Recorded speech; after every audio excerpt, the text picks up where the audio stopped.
Our top news story, a Chicago police officer is dead this morning and another fighting for his life following a shooting during a traffic stop on Saturday night in Chicago. Officer Ella French was just 29 years old. She joins the growing list of officers who have died from gunfire in the U.S. this year. Here to react is president of the Chicago Fraternity of Police, Fraternal Order of Police, John Catanzara. John, good morning to you. Good morning, Steve.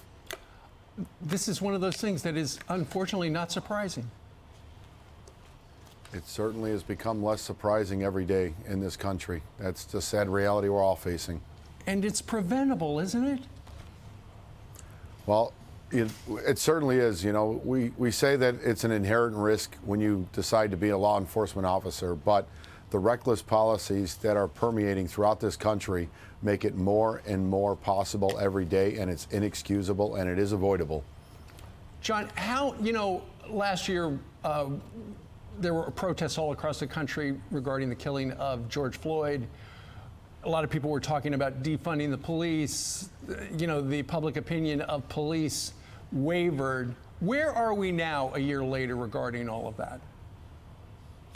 Well, I know specifically here in Chicago, the city council finally stood up and had a voice and called the superintendent to the carpet and had a very lengthy discussion about police policies and where we're headed in the city of Chicago. They need to do that more often, and they certainly need to do it again and follow up, because there was a lot of answers that weren't given.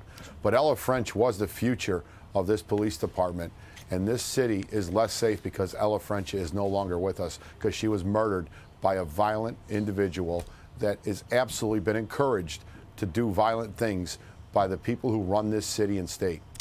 John, Ella French and her partner were members of the community safety team. I know that started last year. What does the community safety team do? So the community safety team was a brainchild of the brass of the Chicago Police Department. And in their infinite wisdom, they created a policy that robbed the 22 police districts across the city of Chicago of manpower to create this 1,000-member entity.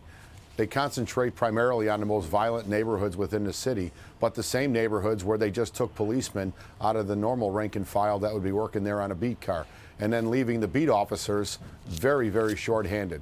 It's robbing Peter to pay Paul. Right. This officer, the first officer killed during the tenure of Lori Lightfoot as mayor, she spoke to the press just a couple of days ago, and this is what she had to say. Listen. The police are not our enemies. They are human, just as we are. Flawed, just as we are. But also risking their lives every day for our safety and security. You see a police officer, say thank you. We owe them a debt of gratitude that we will likely never be able to truly repay. And John, that was the mayor yesterday. But that was important. She said it out loud. The police are not our enemies, because unfortunately there are a lot of people in the United States who don't like police officers. Steve, she's a flag in the wind. For 2.5 years that she's been mayor, she has vilified the police. She showed more emotion for Bobby Rush Popcorn Gate last year during the riots, or a botched raid, which wasn't botched, about a woman who was, undressed when the raid occurred.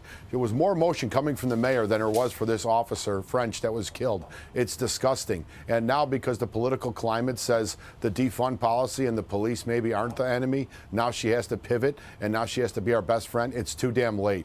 The men and women of this police department have no respect for this mayor, and it was as palpable as you could possibly imagine outside that hospital at the University of Chicago 2 nights ago. Realistically, she was, and just a little backstory. The mayor was told, do not come up to the 7th floor of that hospital and speak to the family or the officer who was still injured fighting for his life, Officer Yanez. But yet the mayor still thought she knew best and went up there against the advice of the family. And she was given a piece, the officer's father gave her a piece of his mind, and the officers up there all turned their back on the mayor, and rightly so. It was the exclamation point to the sentiment that was outside on the street level for Officer Yanez and for Officer French. Real quickly, what did the family tell her? His father is a recently retired CPD officer himself, and he basically, paraphrasing, there's blood on her hands. All right. John Catanzara, the president of the Chicago Fraternal Order of Police. John, thank you.